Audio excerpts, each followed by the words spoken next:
that's gross. Lily is deaf, and this is my first experience with a deaf animal. I'm the kind of person who talks to my animal all the time, like all the time. And it makes me sad that she can't hear what I'm saying to her, because it's always nice.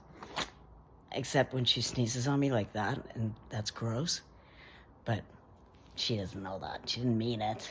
I now make a point of trying to just pet or touch Lily, just so she knows that I love her. She's a pretty happy kitty. But anyways, that's me and Lily. Hope you like this. Okay, ciao.